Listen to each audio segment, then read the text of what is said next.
seemingly routine flight from London on the way to New York would forever change many lives as it passed over a small town in Scotland. Hi wee ones, I'm Cole. And I'm Dawn. And this is Scottish Murders.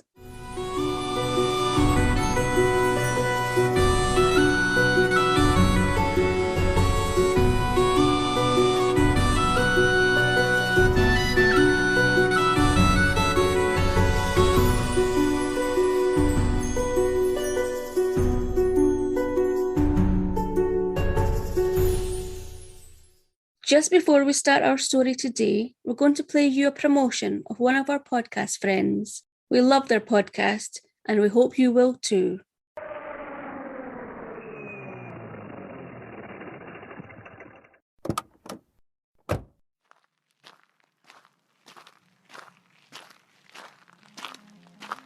Hi, excursionist. I'm Nari. Do you know that stories have a way of taking you into a different world? Why don't you join me at the Into the Night Anthology podcast? We present you with bite-sized stories that make you question what you thought you knew. I may have something that would interest you. Everything gets old. So someday, as long as it's cared for, any item will become an antique. That includes you and me. And sometimes terrify you with what you didn't. What's happening? This can't be real. You can see us, but you are powerless to stop us. Bring a friend along when you find us on your favorite podcast directory, and make sure to follow us on Twitter at Into the Night Pod so you never miss an episode. Remember, you should never wander these twisted paths alone. In fact, look, the first path is just ahead. Are you ready? Follow me.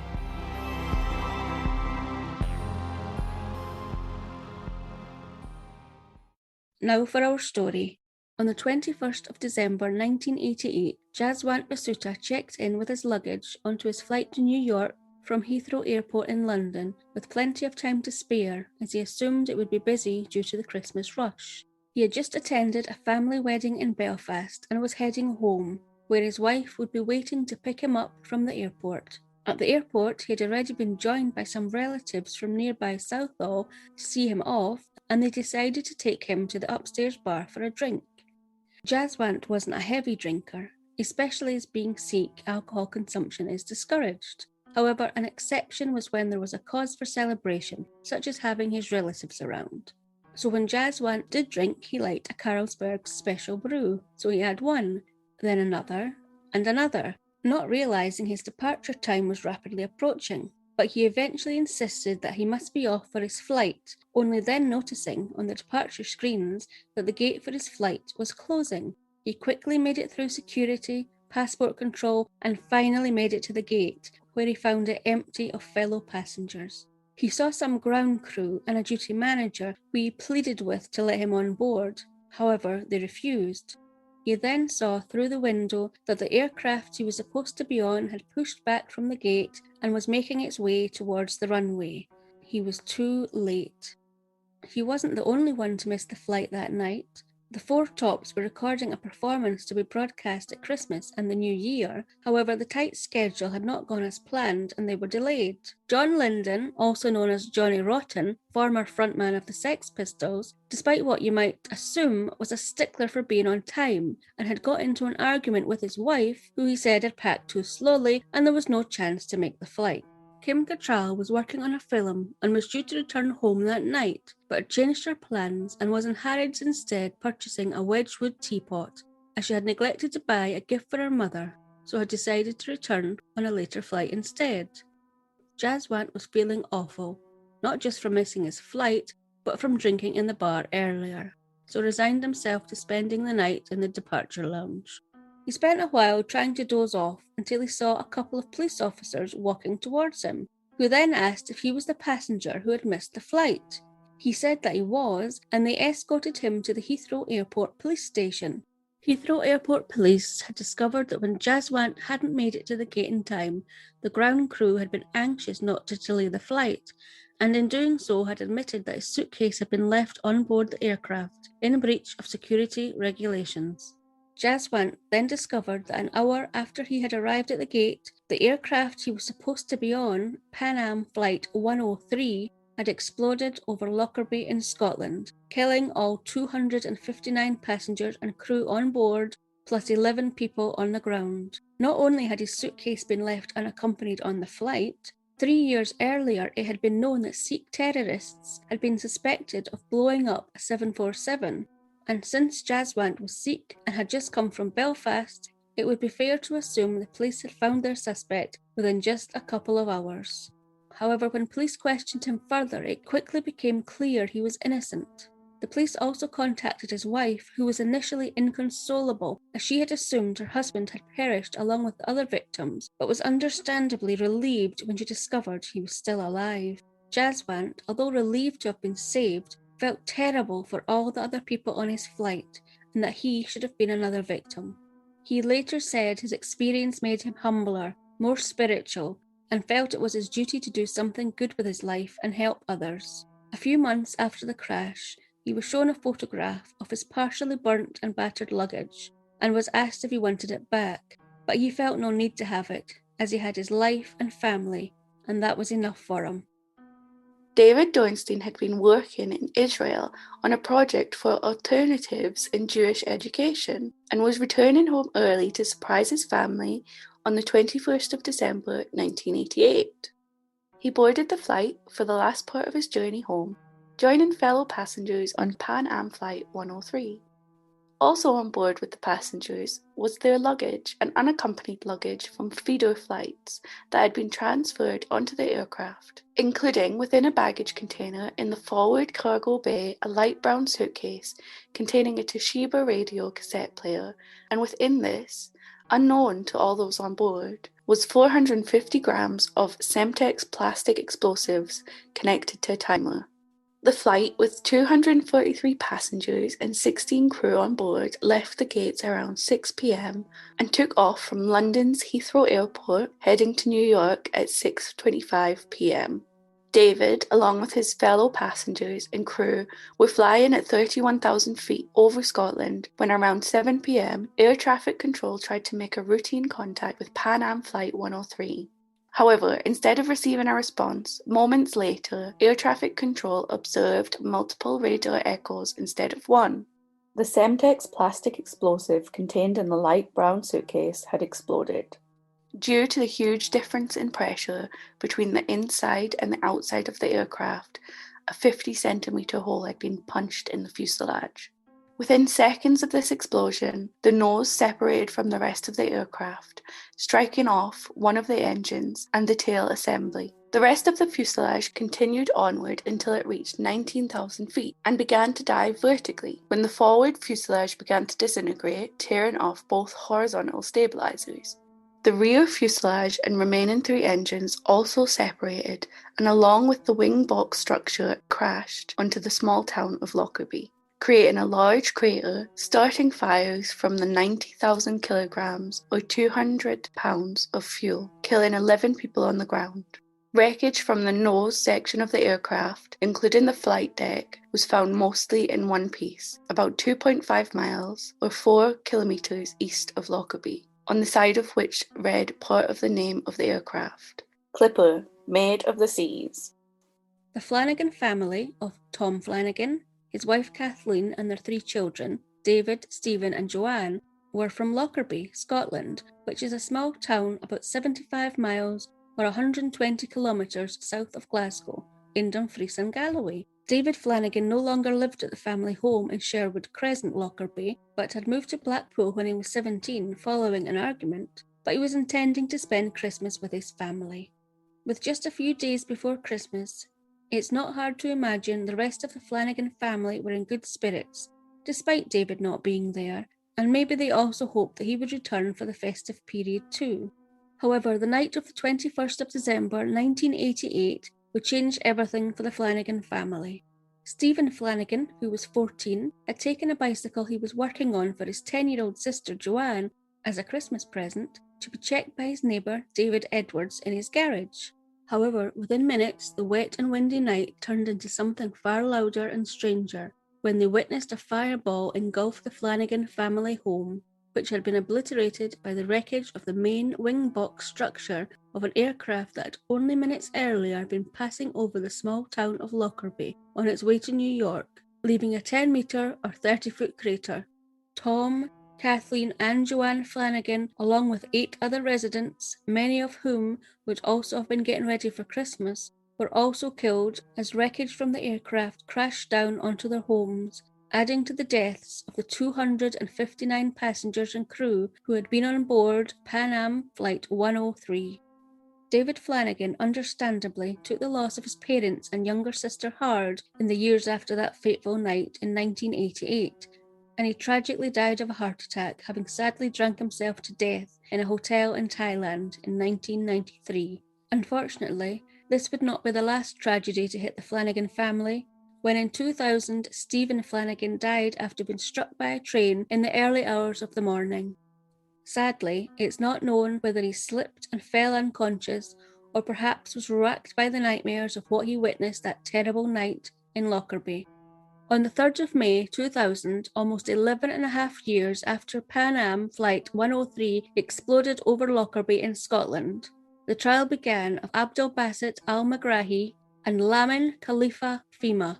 They had been indicted in 1991, but due to the lack of treaties between Libya and the United Kingdom or the United States, it was delayed until a compromise was reached to hold the trial at Camp Zeist in a special Scottish court in the Netherlands. During the trial, it was stated shortly after the disaster in 1988, an operation was launched to retrieve as much wreckage as possible. These items were taken to be examined and relevant parts were reconstructed where, although most of the fractures were found to be consistent with the airborne breakup of an aircraft, there was an area on the port side of the lower fuselage in the forward cargo bay, which would be loaded with luggage containers, where these fractures were not typical and had been shattered. Around this area were signs of pitting and carbon deposits, along with some panels that had been bent and torn outwards in a starburst pattern. Also recovered were pieces of a luggage container, which included pitting and carbon deposits, which were further analysed and showed traces of chemicals consistent with those used in the manufacture of Semtex plastic explosives, strongly indicating an explosion of a device within the baggage contained on board the aircraft. Further evidence collected, including 56 fragments of a light brown suitcase, which showed signs of explosive damage, including a small piece of circuit board and what seemed to be shattered pieces of a Toshiba radio cassette player, indicating that this had contained the explosive. It was known at the time in 1988 that West German police had recovered the same model of Toshiba radio cassette player, which had been modified to contain an explosive device. But the same piece of circuit board was not part of the same model of radio cassette player. A light brown suitcase was also determined to have contained other items, including branded clothing, pieces of which had been recovered, including a label with "Made in Malta" written on it. In August 1989, police officers went to Malta to track down the origin of the clothing that had been contained in the light brown suitcase, and visited Mary's house, a shop which sold the same clothing brands, and spoke to the owner, Tony Gauchi, who remembered a sale he had made 2 weeks before Christmas in 1988 to a Libyan man, which included many of the items the pieces of clothing had been determined to have come from. He recalled this sale in particular, as he noted that the person didn't seem that interested in the items he was purchasing, and stated during the trial that the man he had sold the clothes to was al-Megrahi. The small piece of circuit board was not tracked down until June 1990, when police officers were shown details of a timing device known as an MST-13 timer, where part of its circuit board was identical to the fragment that had been found. Edwin Bollier worked for a firm that made circuit boards used in these MST-13 timers, and during the trial he stated that his principal customer was the Libyan government, in particular Libyan military security, and had made frequent trips to Libya. He also stated that in December 1988, he had been asked to supply some MST-13 timer components to the Libyan army, although he made other statements about his activities which conflicted with each other, so was deemed to be an unreliable witness. The trial also stated that the light brown suitcase had been packed with the clothes bought from Mary's house, and the Toshiba radio cassette player, which contained the Semtex explosive device and MST-13 timer. It then had been carried on a flight from Malta to Frankfurt in Germany, then on to another flight to London Heathrow Airport, where it was finally transferred onto a flight for New York, Pan Am Flight 103. On the 31st of January 2001, Abdelbaset Al-Megrahi was found guilty mostly due to the evidence of Tony Gauci, the owner of the Mary's House clothes shop in Malta, identifying him as the man he had sold the clothes to, the pieces of which were later found with a fragment of the light brown suitcase. However, Lamin Khalifa Fima was found not guilty, as he had been in Sweden on the day of the bombing, so could not have been involved. An appeal was lodged in 2002, however this was denied as being without merit. Al-Megrahi continued to maintain his innocence throughout the trial and his time in prison, and he said most of the evidence against him was circumstantial. It was also found out that the owner of the clothes shop, Tony Gauci, had received a $2 million reward from the CIA for his testimony, which cast some doubt on the outcome of the trial. Although in 2003, Libya did formally accept responsibility for the Lockerbie bombing in a letter that pledged to compensate survivors and renounce terrorism, and represented the first official acknowledgement that Colonel Gaddafi's Libyan government was involved. In 2009, a second appeal was due to be heard for Al-Megrahi, but he applied to have this dropped due to his terminal prostate cancer prognosis, which also led to him being released on compassionate grounds a few months later. Abdelbaset Al-Megrahi died in Tripoli, Libya in 2012. In 1988, Ken Dornstein was in his parents' kitchen in New York when he heard about the Lockerbie bombing, but he did not know at that moment that his older brother, David Dornstein, had been on the plane, having changed his plans to return early to surprise his family. In the years after his brother's death, Ken wrote a memoir about his brother called The Boy That Fell Out of the Sky, which was published in 2006.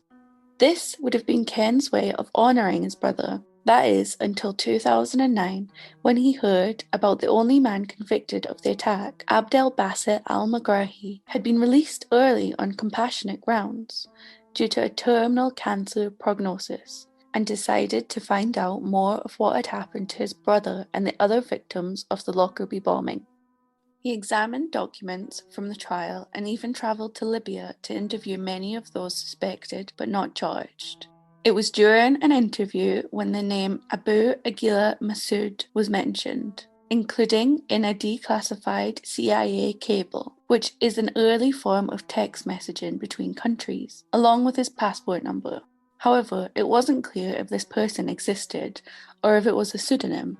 The declassified CIA cable had explained that Massoud had travelled with Al-Megrahi to Malta in December 1988, where the trial had stated the bomb had been packed into the light brown suitcase and ended up on Pan Am Flight 103. Ken went on further trips to Libya in 2011 after the fall of Colonel Gaddafi, with a list of people he suspected of being involved, but found many of them had died or weren't accessible. However, the wife of one of the suspects mentioned Edwin Bollier from Switzerland, who had confessed to making components for bombs for the Libyans to be used in Europe, although he later recanted this. Ken travelled to Switzerland and tracked down Bollier, who admitted not only that he knew Al-Megrahi, but may have met Massoud. Ken started to examine the files related to Bollier and found details of an East Berlin club bombing in 1986, where investigators mentioned a bomb technician called Massoud who had built the device, and mentioned the same passport number from the declassified CIA cable. Ken travelled to East Berlin and tracked down a Libyan operative called Masba Etter, who mentioned they knew Massoud. Later, in 2015, show trials were held of former Gaddafi regime members who were paraded in front of the cameras. Behind one of the people photographed was a person that Etter confirmed was Massoud, who Ken decided to go to Libya and track down as part of a TV documentary, My Brother's Bomber. Although this was unsuccessful, he then handed over his investigation to the FBI. It would not be until 2020, thanks largely to the investigation work carried out by Ken Dornstein, that on the 32nd anniversary of the Lockerbie bombing, charges would finally be filed against Abu Aguila Masood, with his trial yet to be held. The surviving members of the Flanagan family, Stephen and David, were awarded £2 million or $3.5 million each in compensation by Pan Am, which David referred to as dirty money, and what remained of this after his death passed to his brother Stephen. When Stephen also died, his son Luke inherited the money, later receiving another £6 million or $10 million from the Libyan government as the only direct descendant of the Flanagan family, which was placed into a trust fund. He was given access to the money in 2018 when it was worth £18 million or $25 million, but he said that he would rather have had his dad back than have the money. In 1992, Pan Am were found guilty of willful negligence as they had failed to implement security procedures that required unaccompanied luggage to be searched by hand, which may have detected the bomb within the light brown suitcase, and when someone fails to make the departure gate like Jaswant Basuta, their baggage must be removed. It is sad to see how easily what happened could have been prevented had these procedures been properly followed. However, since Pan Am were bankrupt by then, their insurers paid out £2 million or $3.5 million for each victim in compensation. What happened to all those people on board Pan Am Flight 103 and those on the ground that night on the 21st of December 1988 will never be forgotten by those in Lockerbie, and is marked with a memorial in Dreyfusdale Cemetery to all those who died, and a stained glass window in Lockerbie Town Hall representing the countries where the victims of Pan Am Flight 103 came from. And that's the end. If you've enjoyed this episode and know just the person who'd also like it, please share it with them. Don't keep it to yourself. Please also get in touch on social media if you have any questions, comments, or suggestions, and we'll get back to you as soon as we can. All social media and contact details are on our website, scottishmurders.com, as well as all the source material and photos related to this episode. So that's it for this week. Come back next time for another episode of Scottish Murders. Join us there. Bye!